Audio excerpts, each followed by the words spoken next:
Welcome to this teaching. Today I'm going to continue talking about the gospel. And I'm going to talk about repentance, baptism in water and the Holy Spirit. And then I'm going to show you how I share the gospel by sitting with this table. And I'm going to illustrate that a Christian is somebody who repent, somebody who get baptized to Jesus Christ, and somebody who get baptized with the Holy Spirit and live here on earth the same way as Jesus, going around with the same Holy Spirit, healing the sick, casting out demons. And I think that this teaching is going to be a blessing to you, and I'm also going to answer some of the questions you have given me out of the last teaching last week. So God bless you.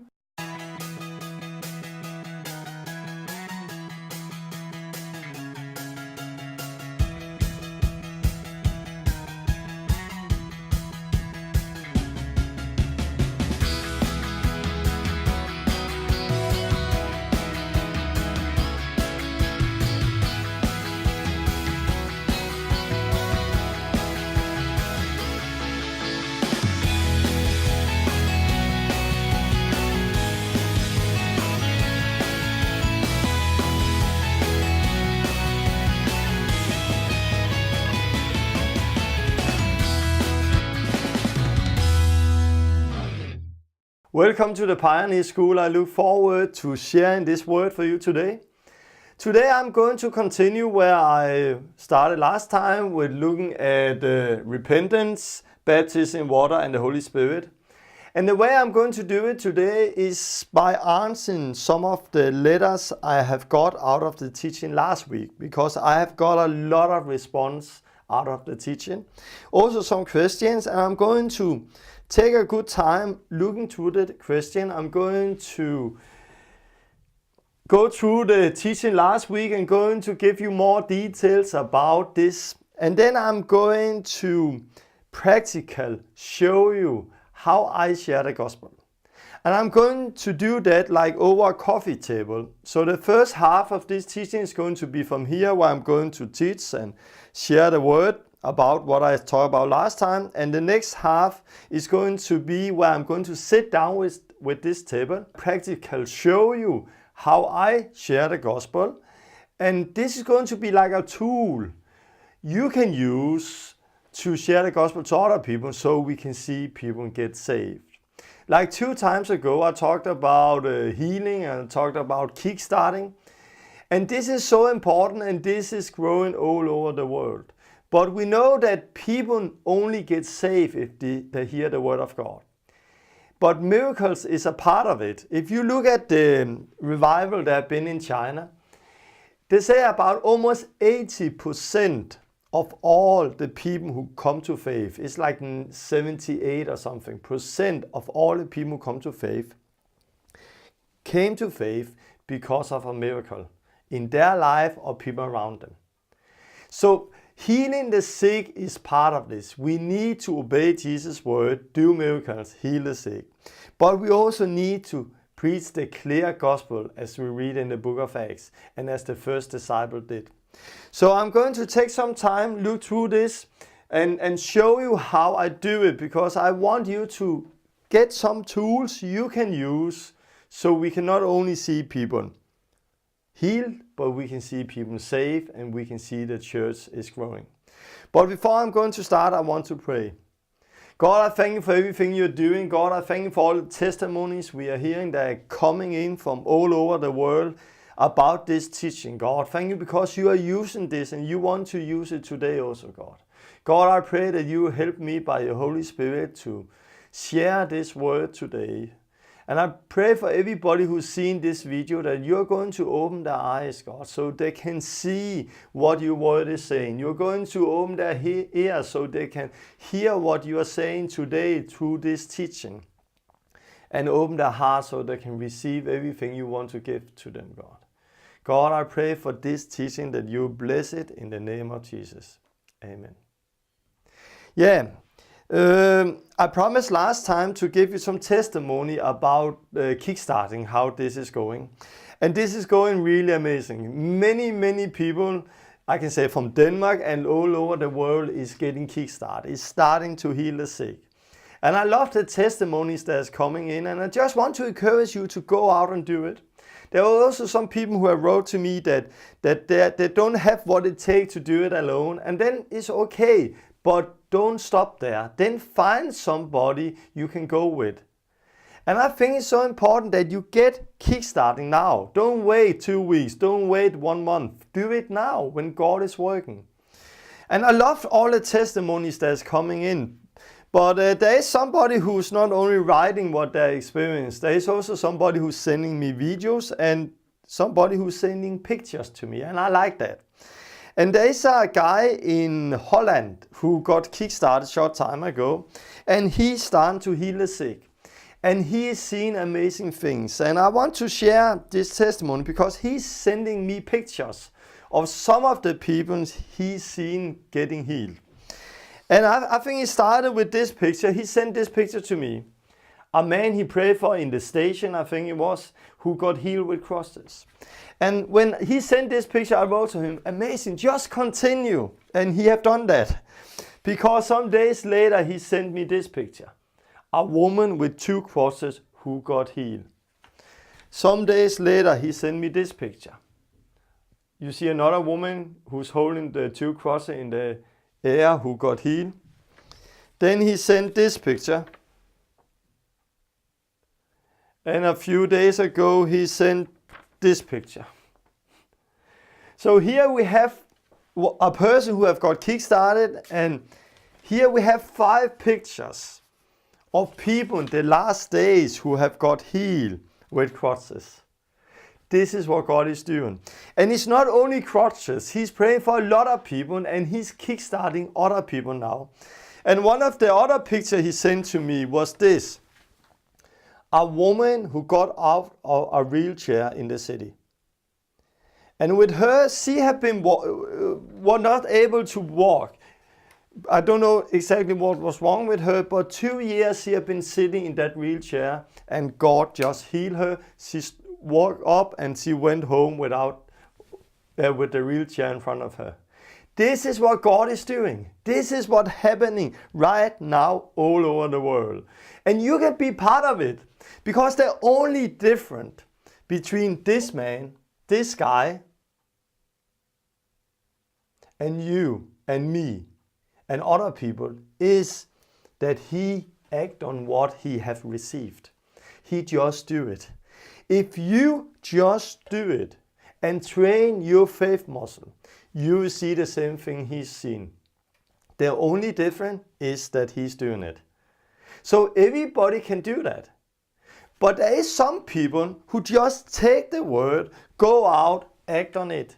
And there is other people who, because of fear, start to, maybe I'm not ready, and maybe because of that. But you have to take the step over that fear and start to work and obey the word of God. And maybe you don't do it on the street like he's doing. Maybe you do it on a school, on your work, or in the neighborhood where you live in. Just go out, lay the hands on people, and see that the word is true. So I love the testimony, and continue, go out, get kickstarting, take people with you, and share some testimonies with other people and encourage other people to do the same.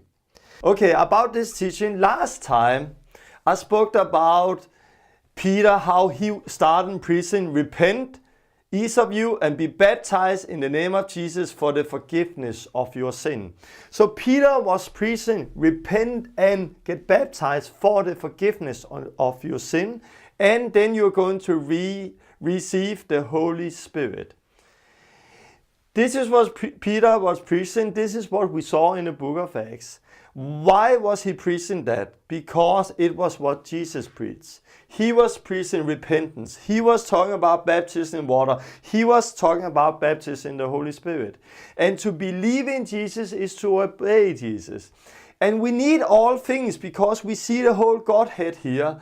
Repentance toward God, baptism to Jesus Christ, and baptism with the Holy Spirit. Ephesians 1:14 is talking about that the Holy Spirit is the guarantee of the promise that one day we are going to stand in front of God. So this is so important that we get the whole thing.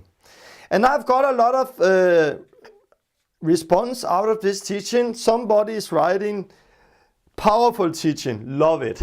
Another guy is writing, Torben, I thank you for this lesson and clearing up a lot of scriptures on salvation.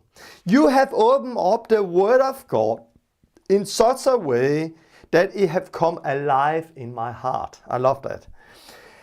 It makes me want to examine my heart and make sure that I have holiness within me and I truly know God. Lena's song is also so anointed and such a blessing to me. I hope she will continue writing songs and sing worship songs like the Lord, to the Lord like David did. And what he's saying here is, it makes me examine my life and make sure I have holiness within me and truly know God. This is what this teaching should do. It should examine our life to make sure that we have what it takes and that we really know God.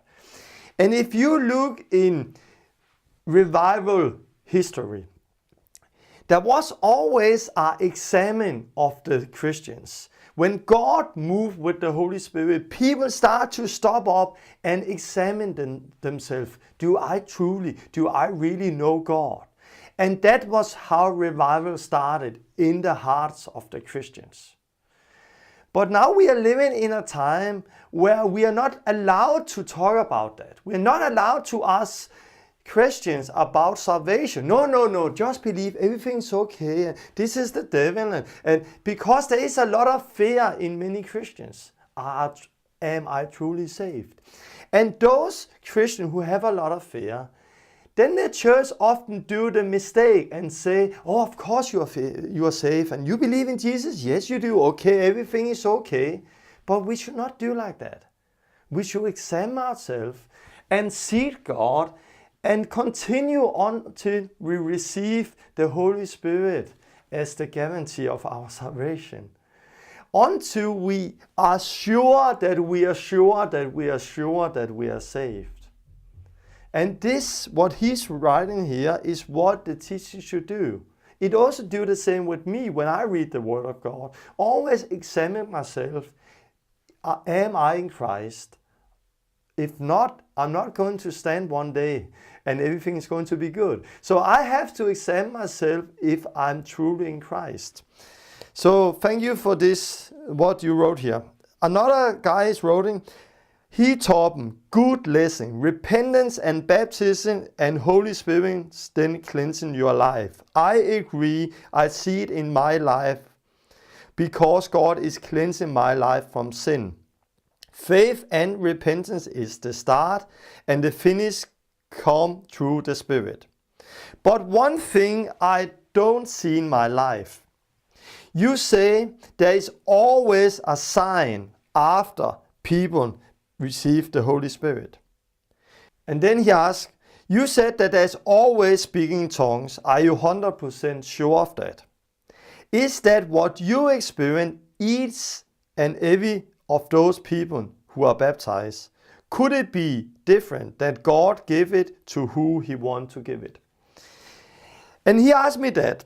Okay, I want to say, he asked me, is that my experience that each and every one who are baptized with the Holy Spirit start to speak in tongues? I want to say first that it don't matter what my experience is. What matters is what the Word is saying. And this is often our problem, that we build theology out of our experience instead of letting our experience get changed so it's going to line up with the Word of God. The Word of God is the truth. Our experience is not. And this is what you saw when it came to healing. Because much of the teaching we have in the church today, when it comes to healing, is built on our failures.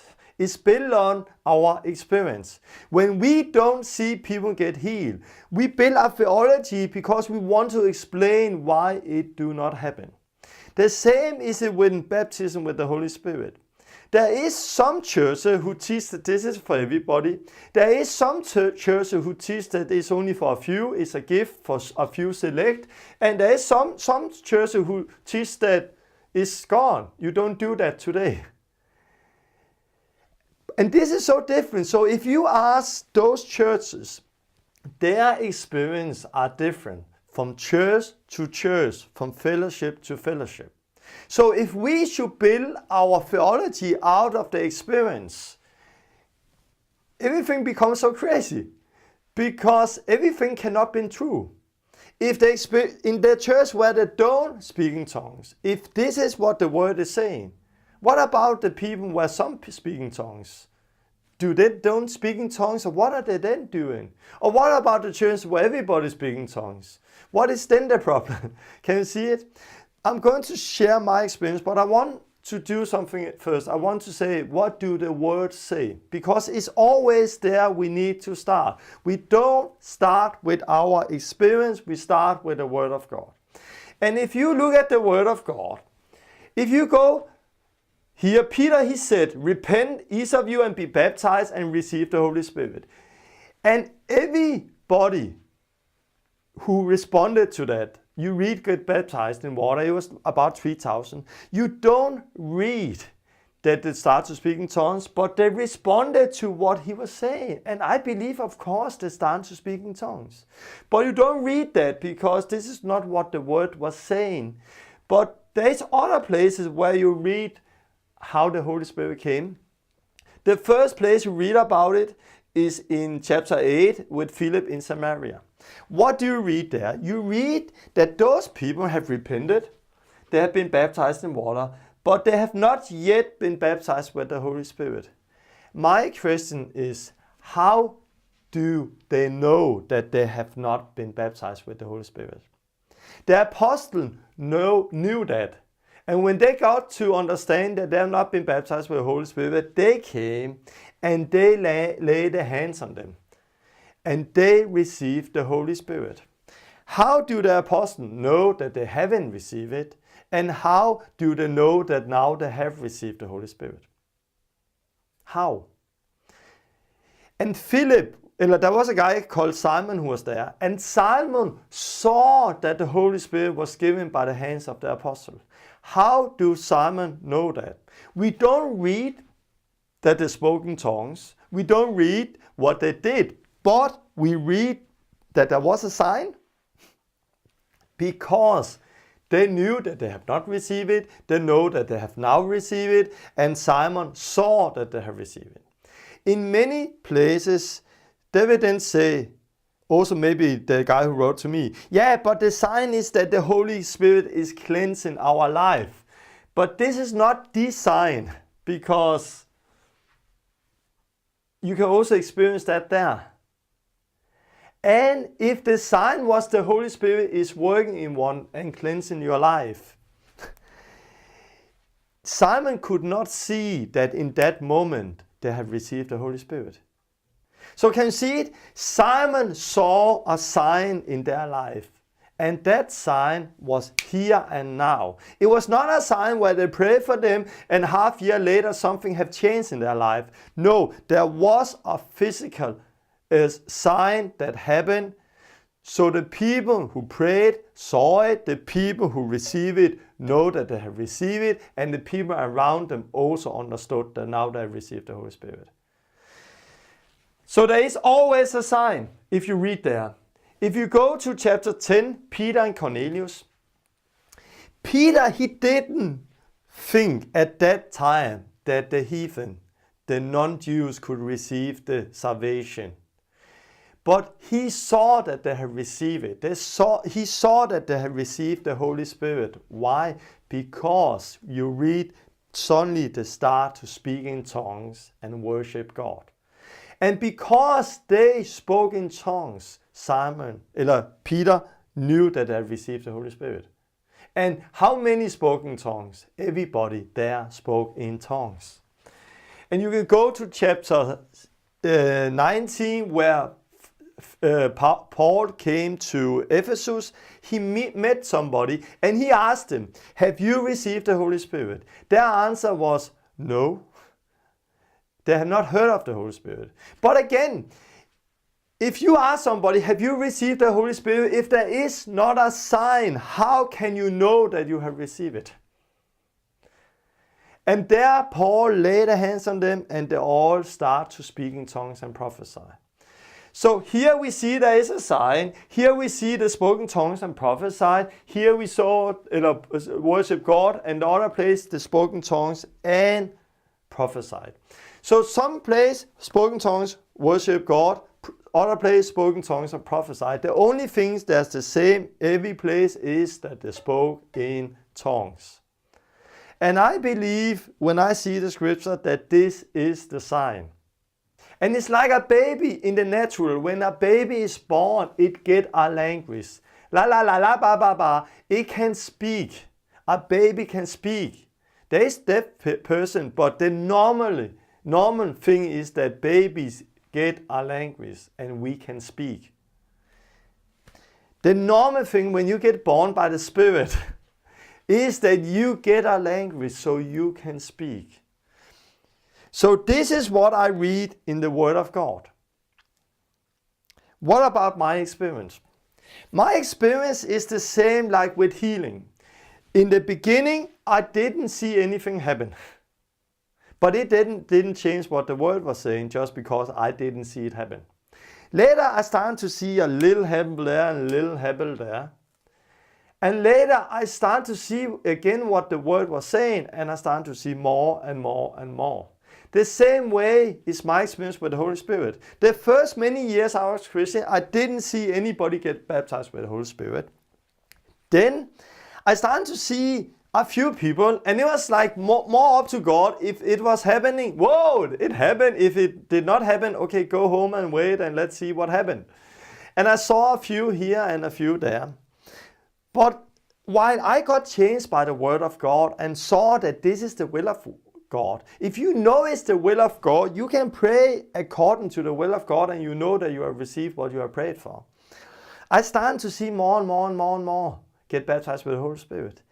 And it's almost like I can say that the last year, I have not seen anybody who have not got baptized with the Holy Spirit I've prayed for. Not where I had time with them, maybe in a meeting where I just pray for a lot of people, but if I have time with them, talk with them, take them to a room to pray for them, people get baptized with the Holy Spirit and start to speak in tongues. I have some few kids where I was not quite sure if they understand the gospel of Jesus and repent and baptize in water. So they have not done it right there. So I asked the parents, sit down with them, go through the Word of God and then pray for them afterwards. But I can say that I have seen so many people and now it's natural and it happens every time. And it's like the last year because I know this is the will of God. And I see a lot of people get baptized with the Holy Spirit. I don't say that to be proud, but it should be natural for us. In the trip in Canada last week, I think maybe over 20 people got baptized with the Holy Spirit. And one of them, I want to say, one of them was a lady who came to me. And she was sure that she was baptized with the Holy Spirit, but she didn't speak in tongues. But she had experienced God had filled her up and the Holy Spirit had filled her up. So I took her to another room and her husband was there and came there later also. And we talked a little and then I prayed for her and I experienced the Holy Spirit really was in her. The Holy Spirit filled her up, but she didn't speak in tongues. And I knew because of what the Word is saying and what I've experienced the last month, the last year, I know that she have it inside of her. This woman, she just needs to break out of her tradition and let the Word come out. So I said to her, now I want you to shout in tongues. Also, if it's just you who do it, because you need to break out of the religious glasses you have. Because she has so much tradition and fear in her life because of the church tradition. And I want her to break out of this so the Holy Spirit can flow through her. And this is often what I see.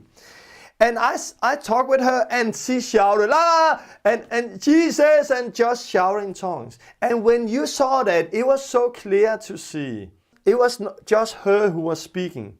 She was not speaking in tongues by the Holy Spirit. You could see that very clear. But what happened then? What happened was that suddenly the traditions was breaking out. The Holy Spirit became so strong in her that it broke down the traditions. She fall down. She was set free from something. And there she started to speak in tongues. And the day after, we baptized 8 people. She was standing in the water and said, I want to get baptized today. Because yesterday, me and my husband, in this room, it was a library at the school, we prayed for them. There we met God. The Holy Spirit come and met us. And now I want to get baptized. And on her own faith, she got baptized in water. So for her, she have not experienced the baptism of the Holy, speaking in tongues. And there we could stop and build a theology out of it, why it had not happened. Like we read in Matthew 17, where Jesus' disciple was not able to cast out a demon. But Jesus came and just set the boy free from the demon. And today, we build a lot of theology out of why it do not happen. And we think that it only happens a few places. But it's because of our religious classes. If we go to the Word of God, we can see the same. And I think we need to get this back to the church. I know we need to get it back to the church. So everybody who get baptized with the Holy Spirit experience the speaking in tongues. So what is my experience? My experience look more and more like the Word of God. So to answer that question, is there always a sign? Yes. Is the sign always speaking tongues? Yes. Are you sure of that? Yes. Do you experience that each and every time? Almost yes, now I do. And if I experience, is there sometimes I don't experience, it's not because God don't want it. It's because we have not break through in that area yet. And I believe if you don't have it, don't be afraid at all. Sit down, go to the Word of God and pray. And maybe do like this woman. Break out of your traditions. Continue until you have it. Yes. So this is some of the question. And I want to say that we should be much better as a church to get people through to God. And I want to say an example.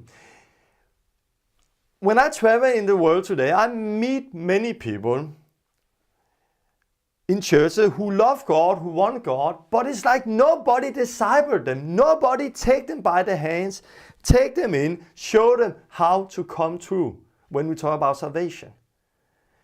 And it's like the church are waiting for God to come and do it. But God have commanded us to do it. To go out, share the Word of God so people can repent. He have commanded us to baptize people in water. And He have also commanded us to baptize people with the Holy Spirit. And also in Canada, at the same place with this woman, there was a young guy who have come in church a few months. And I asked him, hey, you are new in the faith? And he said, yes. I said, okay. And the first I ask people is like Book of Acts chapter 19. So I asked him, did you receive the Holy Spirit when you come to faith? Did you get baptized? I asked him with the Holy Spirit. And he said, no. Do you speak in tongues? No. Are you baptized in water? No. And I was like, we need to be better to take people through. Because he wanted. He really wanted, but there was nobody who could have taken him and shown him how to do it. So I took him as an example for discipleship to show it. Took him to a room, prayed for him. He got baptized with the Holy Spirit. He met God like he had never experienced before. Every doubt was totally out of his life. He was speaking tongues. He said like, oh, it's just coming. I don't know where it's coming from. And he got baptized with the Holy Spirit. And he went around and just prayed in tongues and he was completely new. And later, the same day, we went out, find some water, and he got baptized in water. And the one who baptized him was one who had never done it before, but this is discipleship. And I talked with some people there, and one of the people who have led him to church, the one who baptized, said that it had really opened her eyes that God have commanded us to do it. But very often we wait for God. And many people in church invite non-Christians to church. They come to church. They start to believe in Jesus somehow. But baptism, water, and Holy Spirit is just something that happens once they are out in the future, if it happens. But it should not be like that. Jesus have commanded us to make disciples. And this is what I do often when I'm out. I just take people through the Word of God, like I do now, like I'm going to do later. And then we pray and people get baptized with the Holy Spirit and people get baptized in water. There was another person who wrote to me. It was interesting teaching. Still, I hope you didn't mean that people from Lutheran and Catholic background are not saved. There are so many Jesus disciples from those churches also, even if they think different about baptism than you. Our Father is good. He loves us so much. He sent His Son for us, and everyone who accepts Jesus as His Lord shall be saved. Salvation is more about what God do than what we do. This is a gift we receive by faith. I want to say amen. This is a gift we receive by faith in Jesus Christ. But again, to believe in Jesus is to obey Jesus. And but when I talk about this, she asked that if there is many Jesus disciples, also if they think different about baptism than me. I want to say it's not what I think. It don't matter what I think. To be honest, it don't matter because you are not one day, they are not one day going to stand in front of me. They're not going to stand in front of the Pope. They're not going to stand in front of Luther either. They're going to stand in front of Jesus Christ. And what matters is what He says. It's only what He says that matters, not what we think, not what we say. And it's right what she's saying, that He sent His Son, that everybody who accepts Jesus as Lord shall be saved. And this is what we read in Romans 10. If you confess with your mouth Jesus is Lord and believe in your heart that God raised Him from the dead, you will be saved. And this is what the Word is saying. So this is completely true what He's saying. But Jesus is also saying other things. He's saying things as this. Why do you call me Lord, Lord, and do not do what I say? And I think when you talk about salvation, it's all about Jesus. It's all about believing in Him, accepting Him as Lord. But to accept Him as Lord is to obey Him. You cannot say He's Lord if you don't do what He says. And one day you read, we took last time in Matthew 6, is going to say, Lord, Lord, have we not done those things? So many one day is calling Him Lord, but He will still say, apart from me, I never knew you who do sin. So you don't get saved by just your confession.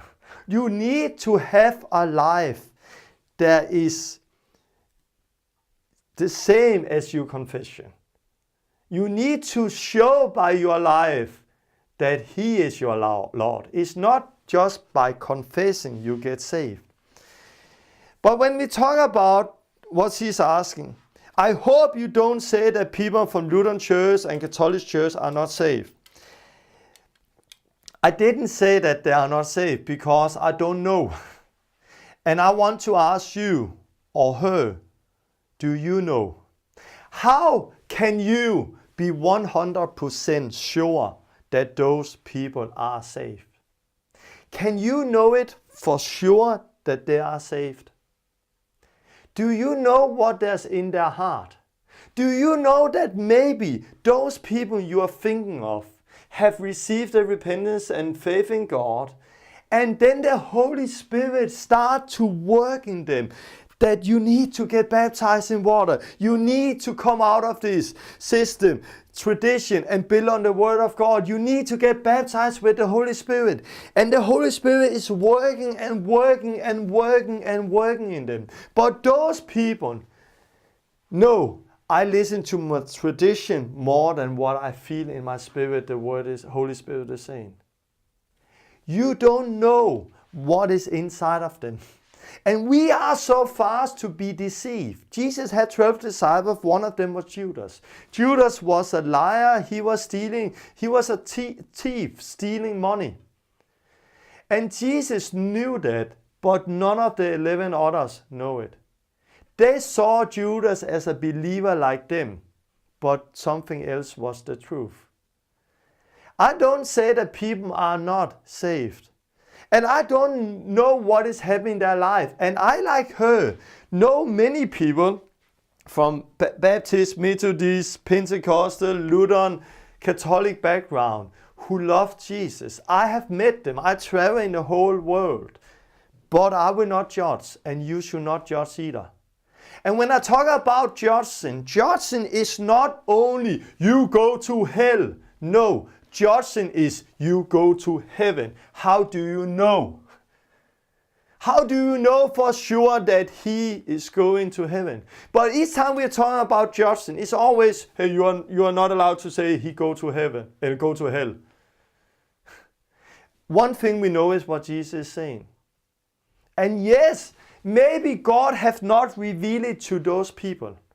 And because God have not revealed it yet, and if they're going to die, everything is going to be good. But I don't know what God is revealing in their heart and how the Holy Spirit is calling them. Maybe this teaching I gave is coming from God to you who wrote this because He wants you to give this teaching to those people because this is the way God wants to touch their heart. To be honest, we don't know exactly what is happening. We just know what the word is saying. I want to say the problem today is our glasses, our traditions. And now I have a new glasses. I was in Canada. Somebody bought those glasses to me because I didn't have any glasses in Canada. And there were some people who was at the Bible school and said, "Where are your glasses?" And I said, "I don't have any glasses." And they came with these glasses. But if I am in a Lutheran background, Catholic background, I will really have problem with the Holy Spirit, but speaking tongues as like this is what it's all about. We need to come to that place where we receive the Holy Spirit and speaking tongues. I will have really problem with that. Oh, if I'm in a Baptist background, I will also have problem with speaking tongues. If you are in a Pentecostal background, speaking tongues, no, it's natural. But if I then say that baptism in water is necessary for salvation, no, baptism in water is just a sign. It's not necessary. But if you talk with our Baptist people, yes, baptism in water is necessary, and a Lutheran people, of course, is necessary. And this is what is happening today. There is so many different boxes. So if me as a Pentecostal man baptized with the Holy Spirit say that baptism in water is necessary for salvation and there is salvation in baptism, many people, almost everybody from my background, the charismatic Pentecostal background, will look at me and like, what are you saying?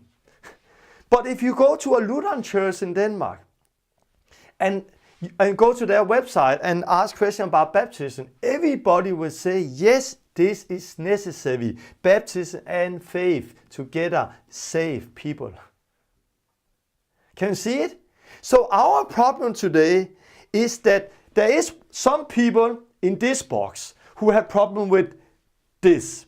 Somebody in this box who have problem with this, but those two look very different on this. There is some people here who don't have problem with this, but they have problem with this.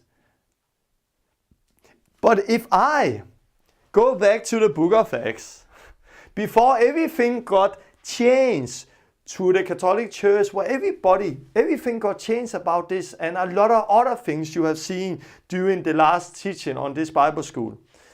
If I go to the book of Acts and say what I'm saying, what Peter is saying, that to get saved, and You start getting saved by repentance, but you have to continue in, and the one who hold on to the end is going to get saved. So to continue in Christ and holding up to the end, you need not only to repent, you need to get baptized in water, and you need the Holy Spirit. If I have said that in the book of Acts, nobody would have problem with it. Everybody would have like, yes, this is what the word is saying. But if I in the book of Acts have said that, no, you don't need to get baptized in water, they will look at me like, who are you? What are you talking about? Because if it seems so crazy, because it was not what Jesus came with. Or if I in the book of Acts said that baptism, Holy Spirit, and speaking tongues is only for a few people, they will also shake their head and say, what are you saying? Because they didn't see that. What I'm teaching here was normal in the book of Acts, and it's going to be normal in the last church. But what happened? The book of Acts, those three things disappeared. We got the Catholic Church where everything was different. Then we got the Reformation with Luther, where it came to, okay, it's about Jesus and faith in Jesus, not the things they say in the Catholic Church. But he didn't understand what faith was and the whole thing. So God sent the baptism revival, we got the repentance, and then we got the Holy Spirit. But the problem today is that people are sitting in their boxes with their glasses. And because of that, almost everybody, many today, have problem with teaching like Jesus gave and like Peter gave on Pentecost. But we have to ask ourselves, do we want to build on the Word of God, or do we want to build on our tradition? And to answer this question, I don't say that those people are not saved. But you can either not save that they are, because we don't know what God is dealing in their heart. I just know that God have revealed this teaching to you who's seen this video, and God wants this to come out to the whole world because He's calling His people. And many in the end time is getting deceived. But we think often that getting deceived is something happened there.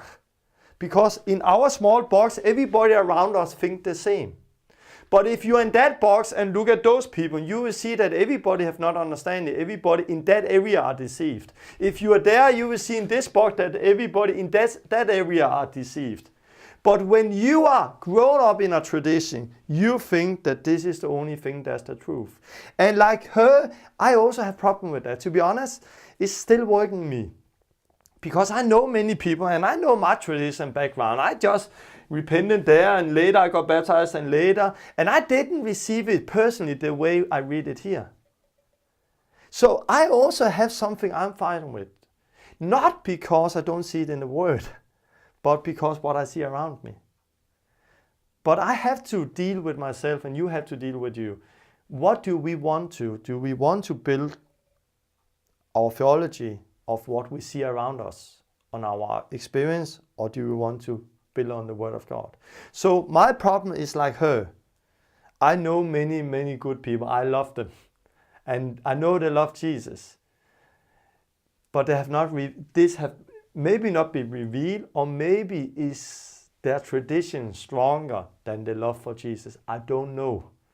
I just know that we have a command to preach the truth, the Word, and this is what I'm saying. And some people wrote to me that they have really, God have opened their eyes in new ways, and what God have revealed for them is like, whoa, for me also. One guy wrote, Torben, you unpack this message without fully explaining it. And then he talked about Matthew 28, where Jesus have commanded us to go out, baptize people in the name of the Father and the Son and the Holy Spirit.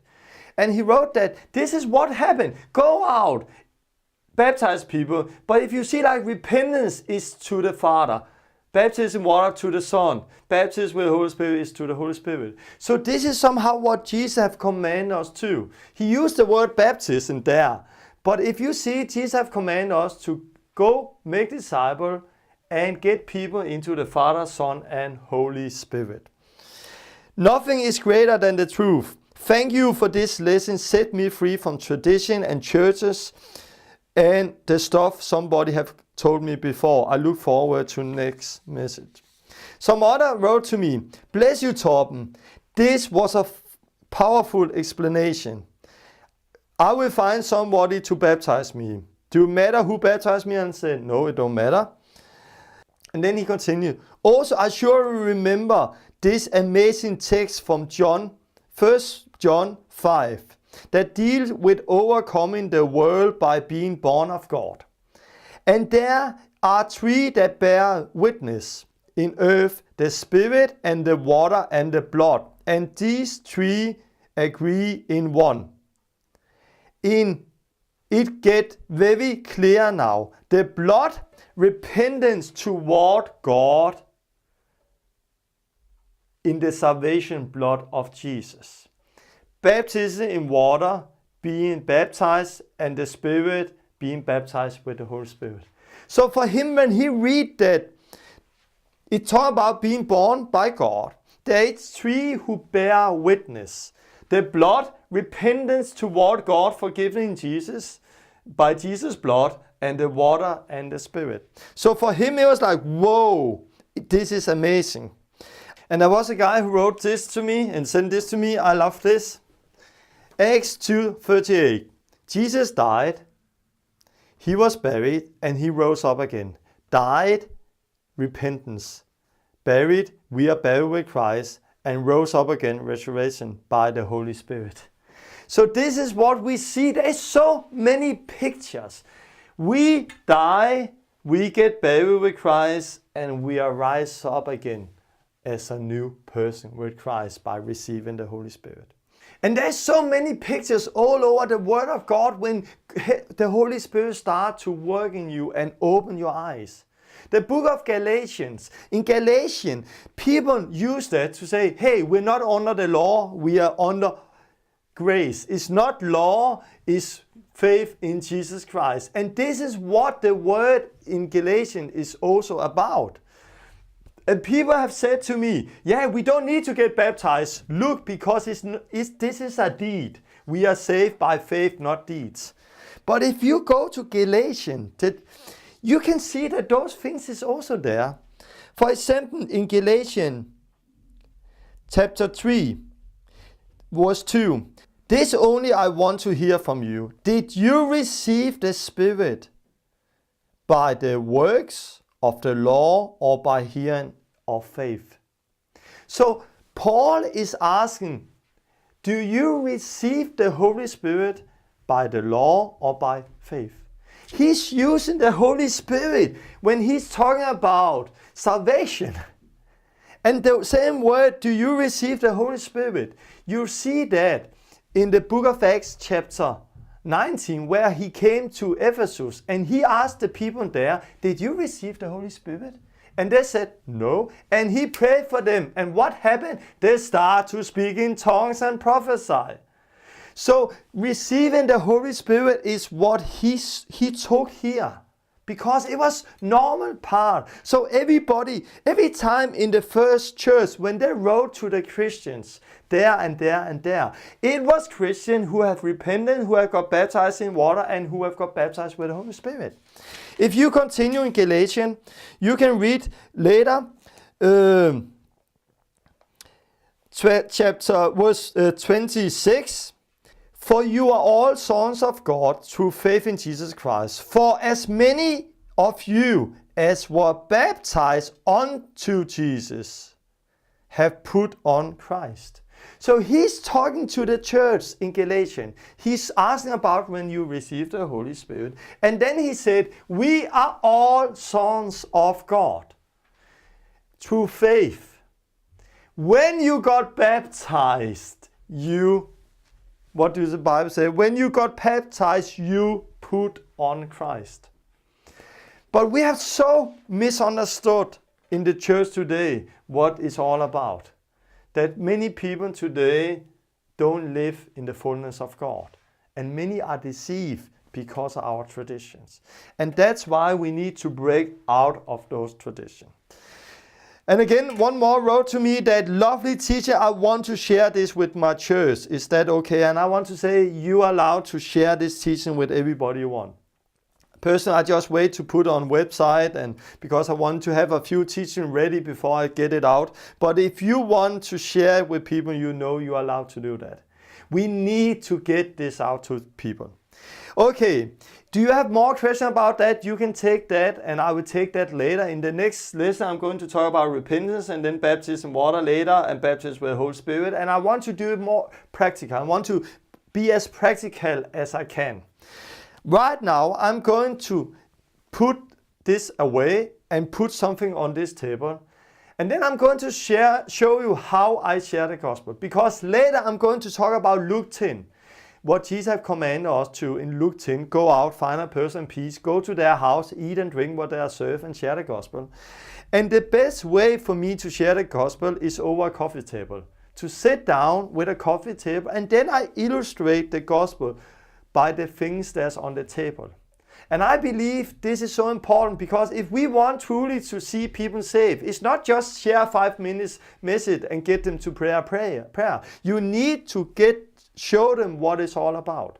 So what I often do when I'm out on the street, when I found people who's open, I said, let's go to a cafe. Let's go down. Let's sit down so I can share the gospel with them. And then I do it the way I'm going to show you now. And afterward, they see it and they say, whoa. And then they repent. Then I baptize them in water, or lay the hands on them and they receive the Holy Spirit and baptize them in water.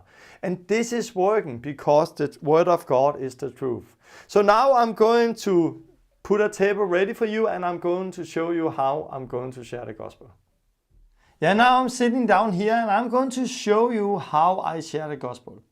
And I'm going to do it the way I often do it. At the same time, I'm going to give you some good ideas and explain why I'm doing what I'm doing. And I want to say that we need to be better to help people to come into the fullness of Christ. Very often I go to people where in churches they just let things happen the way it happened.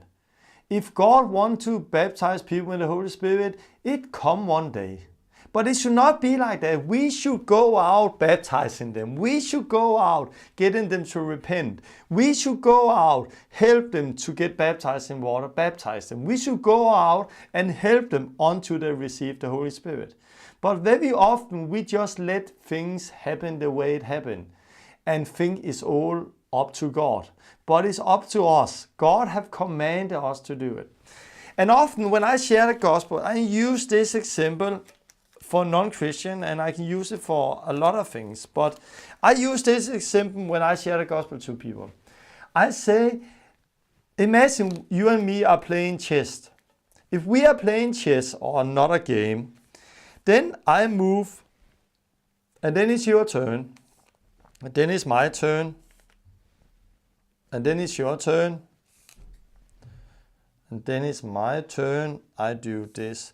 If I now do this, and I know exactly what I want to do next time, I want to move this. Am I allowed to do 2 moves in one time? No. But what if I really want, after I move this, if I really want to move this, and am I allowed to do it? No. Because in a game like chess, you have to wait until it's your turn. No matter how much I want to do it, I'm not allowed before you have moved, and then I can do it. And then I have to wait for you. Also, if it takes long time, I have to wait for you to move before I'm able to move. But this is not only in a game like chess and other games, it's like that. It's also in the real life. Because this is the same in the real life. We have sinned. God has sent His Son Jesus to die for our sin. God has done everything He should do for His side. Now it's up to you. It's up to us. And God, He has done what He should, and now it's up to us, and He's waiting for you, for people to move. But the problem is that people are waiting for God. I've met so many people who said, if God is real, He needs to come to me. If God is real, He needs to come and show me. And I said to everybody of them, God is real, but He has done everything He should for His side. Now it's up to you to respond of it. You have sinned. God have sent his son Jesus to die from your sin. And he command you and people all over the world to repent. And immediately you repent toward God, he will save you. He will do it immediately because he's waiting for you. He wants you to move so I can forgive you. And immediately you move, he forgive you. Immediately you get baptized, he set you free from sin. Immediately you lay your hands on people, you receive the Holy Spirit. So we have to do it. But we in the church somehow wait for God and want God to do it. And many non-Christians is also like that. So when I share the gospel to people out on the street or inside a table like this, what I do out on the street, if I see people are open, I often invite them into McDonald's, Burger King, a coffee shop, something where I can sit down with them and share the gospel. And there I do like this. And I always start with this plain text, because I want them to know that it's totally up to them. And then I said, now I want to show you how you shall move, what you need to do so God, he can forgive you. So I want to share the gospel the way I often share the gospel. Imagine this is God. God created man to live with God. Everything was good. They had fellowship. They were walking together. Everything was good at that time. You read in the beginning of the Bible, in Genesis, there was no sin in the world. There was no sickness. There was no depression. And people, Adam and Eve, walked with God. They talked with God. They knew him. But God created a lot of trees in the garden, and there was the tree of life. And when you eat of that, you're going to live forever and you're not going to be sick. But there was also the tree of good and evil, knowledge of good and evil. Why do God create a tree in the garden you are not allowed to eat of? Because he said you're allowed to eat of all the trees in the garden, but not that tree. Because God wanted to be real. My wife says she loves me, and I believe she loves me because she in her own free will have chosen to be together with me. If she just did it because she was created to do it, or if she get a big check every month with a lot of money, she can look in my eyes and say, Tom, I love you, and I don't do it for money. But when it comes to the first, I need the money. I cannot surely know that she do it out of love, because he didn't have any choice. God wants to give people a choice. And people choose wrong. They eat of the tree of life. They eat of the tree of good and evil. And because of that, sin came into the world. Sin came into man. Man sinned against God, and he changed. Then God said, and you can read that in the chapter 3, if he don't want man to rise up, eat of the tree of life, because if they eat of the tree of life, they're going to live forever. And then we will always have problem with sin. So because he don't want people to eat of the tree of life, he threw them out of the garden and he put angels to keep them away from the tree of life. And because of that, people didn't have fellowship with God anymore. And people got kids and they sinned, and they got kids and they sinned, and they started to kill each other. And now we are living in this world where people are living in sin, far away from God, don't have fellowship with God.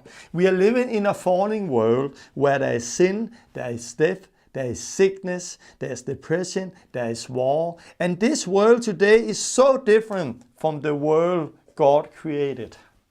And I have met many people also inside the church who like, I have difficult believing in God because of all the evil that happen out in the world. And I'm like, don't people read the Bible anymore? All the evil that's happened is the proof that the word is true. Because God is saying it's like that. Because we are living in a falling world. And we are not created to die.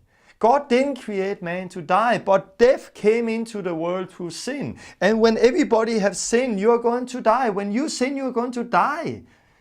Because the nature of sin is death. And when you sin, you are going to die. And you don't want to die because there is something inside of us, because we are not created to die. This is the world we are living in right now. The problem, as I told, is sin. But we don't see sin as a problem because we have a problem. We compare ourselves to each other. Because if you are standing here in a falling world and you compare yourself to this person there, this person there, this person there, you will think that you are okay. You will not see you as a bad person, and you will not see sin as sin really are, because you are comparing yourself to a falling world. But if you compare yourself to God, and before sin came into the world, you will see how much you have fallen. And sin is much more than what we think it is. The Bible says you will not lie, and every liar is going to be thrown to hell. But we think, come on, lie is not so bad, because we put sin up in bad things and not so bad things and everything. But what we have to understand is not so much what we do, is who we do it to, against. If I lie to my daughter, she cannot do me anything. She's just 8 years old. But what if you lie to your wife? What can then happen? People today in the world is getting divorced because of that. What if you have a job and you lie to your boss? You can get fired. We are talking about the same thing. You may not lie. But if you lie to your daughter, nothing's going to happen. If you lie to a wife, you can get divorced or have a problem. If you lie to your boss, you can get fired. But what if you are in a court or lie to a judge? Then you can go to jail. Do you see that? You can go to jail because of a lie if you do it to a judge. Because you more authority the person have you sinned against, your stronger judgments is there going to be. My daughter, nothing going to happen. A wife, problem. Job, you can get fired. A boss, you can get fired. Judge in a court, you can go to jail. Your more authority this person have, you stronger is the punishment going to be. But what you and we need to understand, that when we do sin, when you lie, when you do sin, you don't do it first or forwards to a person. You do it to God, who have given you a life, who have created you. And God, His authority is so much greater than any judge here on earth. And because He's so much bigger, the punishment is so much stronger. And He's holy. And God, this is why Jesus said, He said, you will not kill. And many think, oh, I'm not killing anybody. But Jesus go deeper, because it's not only what you do, it's also your thought life. He said, if you have hate in your heart, you already are murder. If you said idiot to somebody, you are going to go to hell, the Bible says. He also said you will not look with lust on a woman. Because if you do that in your heart, you have already done idolatry with her, the same way as you physically have done it. Have you looked on porn on the internet? Have you been looking with lust on women?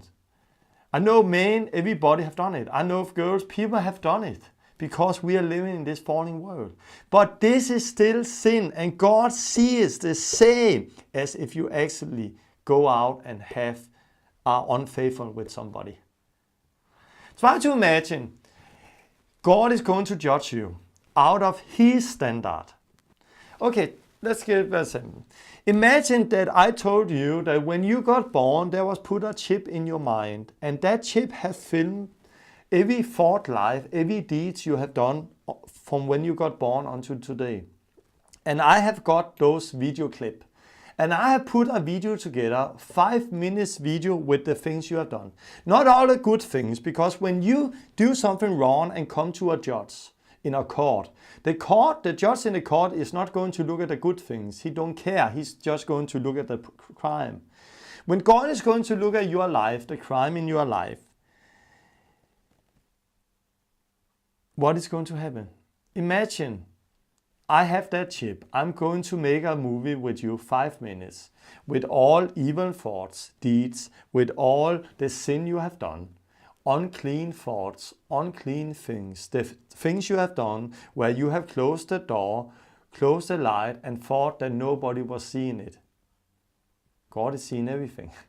So what if I took that 5 minutes video clip with your life and put it on the internet? Put it on your Facebook. Put it out so everybody you know could see it. But you will be so ashamed that you are not going to show yourself any place again. I don't know what you would do with yourself. I don't know what I would do with myself. It was my life who was putting out on the internet. We will be so ashamed. Also, when we know that all the people around us is guilty the same way as you and me. So we here, if people truly know what was in us, we will be ashamed also if we know that everybody around us was guilty. But one day you are going to stand in front of a holy God who have never done those things you and me have done. And that day you are not going to say, it's not my fault. You're not going to open your mouth and give the fault to anybody else. You will fall down on your face as dead. You will know you are guilty, guilty, guilty. And God can throw every person to hell and still be a good God. Because the problem is not as some people say, how can a God throw good people to hell? If he do that, God is evil. No. It's not God that's the problem, it's people, it's man. We have sinned. And we have fallen so long from the standard that we don't see it anymore because we compare ourselves to each other. But God is a good God. The same as a good judge is going to take people who have done crime and put them to jail. God is going to punish sinners. And everybody have sinned. And if you deny that, you make God a liar. And if you're honest, you know you have sinned. So this is the problem today. Sin came to the world. If God won, he could throw the whole world to hell. And he will still be a good judge.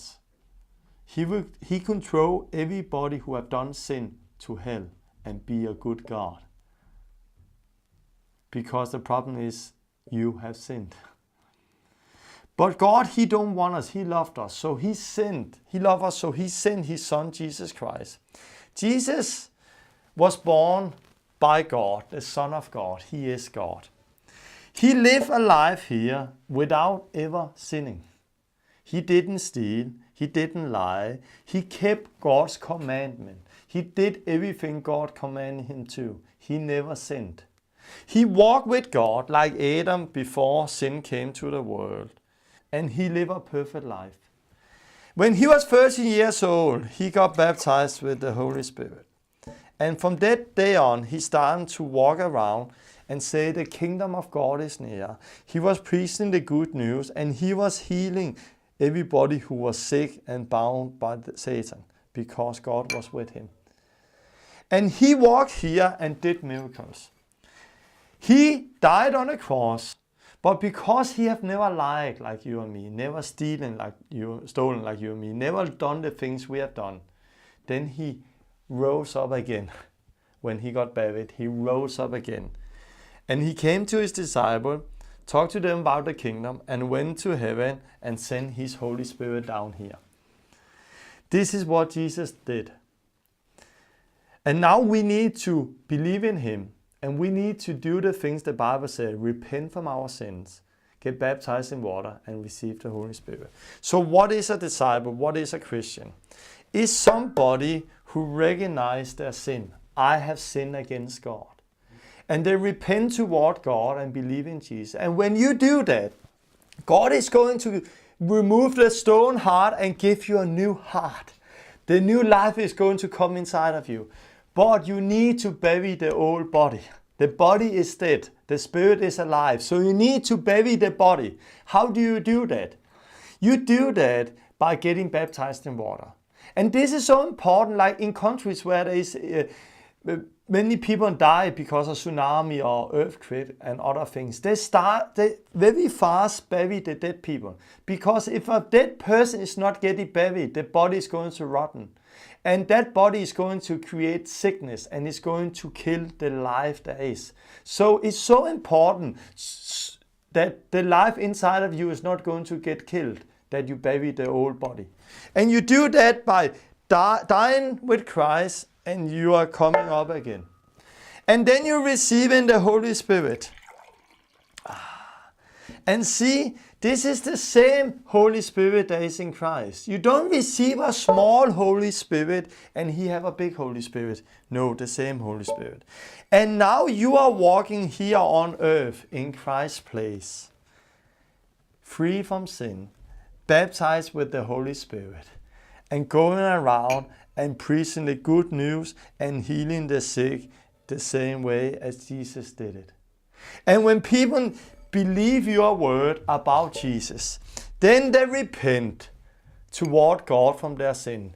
They get baptized and through Jesus Christ, and then they receive the Holy Spirit and start to walk here on earth in Christ's place.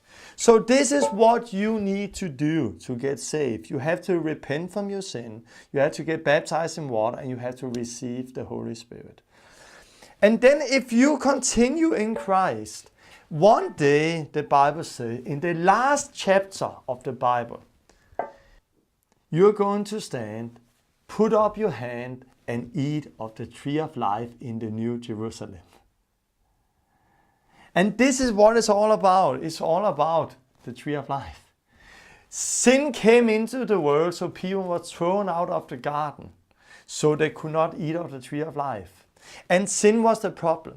Then God started to, he tried to create a new heaven, a new earth with the flood, with Noah.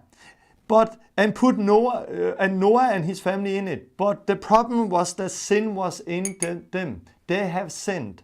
So this time, instead of starting creating a new earth, he started to create a new man, a new woman.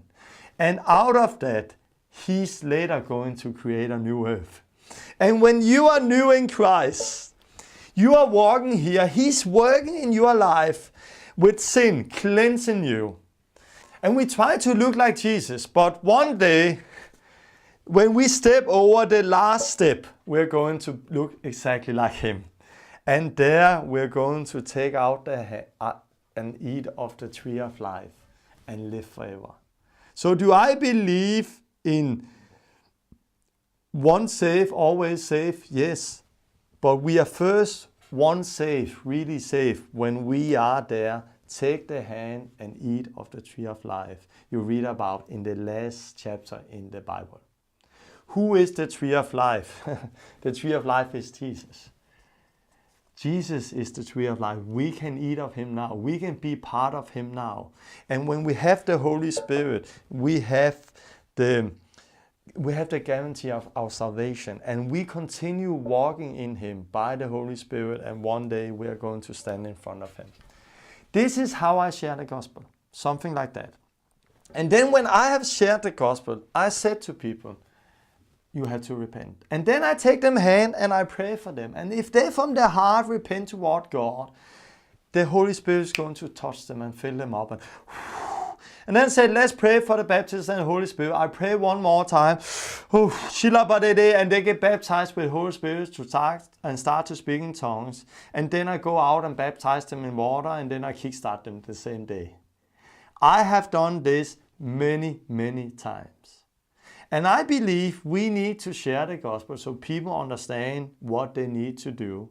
And you cannot do that 5 minutes just out on the street. You have to take time with people and do it. Maybe a half hour, maybe 20 minutes. But share the gospel and then pray for them. Get them baptized with the Holy Spirit. Then take them out, find some water, get them baptized by water, in water to Jesus Christ, and then start to disciple them. This is what Jesus has commanded us. Go out baptizing people in the Father, Son, Holy Spirit, and then teach them to obey everything I have commanded. And he is with us to the end of the world. And one day we are going to see him as he is. When we are going to come out of this body, we are going to see him as he is. This is how I share the gospel. Are you not saved? Have you only started to get saved by repenting? You need to get baptized in water. Have you not received the Holy Spirit, you need to go and get baptized with the Holy Spirit. Find somebody who have it, who can pray for you, or see God pray, because God said if you pray, He's going to give you the Holy Spirit. This is a promise. So this is the teaching I'm going to share this time. If you have Christian, come with a Christian, because next time I'm going to talk about repentance and sin, and then I'm going to talk about baptism in water, and then I'm going to talk about the Holy Spirit. And then we are going to continue talk about Luke 10, and I look so much forward, because all of this teaching is just the beginning. I'm continue building on when we come to Luke 10, where I'm going to show you the vision Jesus has given us as the body of Christ, and how we are going to help Him build His church. But God bless you with this teaching, and I hope that this is going to be a blessing for you. And see the teaching again and again. Show it, sit at home, practice how you share the gospel, so when you are standing in front of somebody, you know how to do it. God bless you.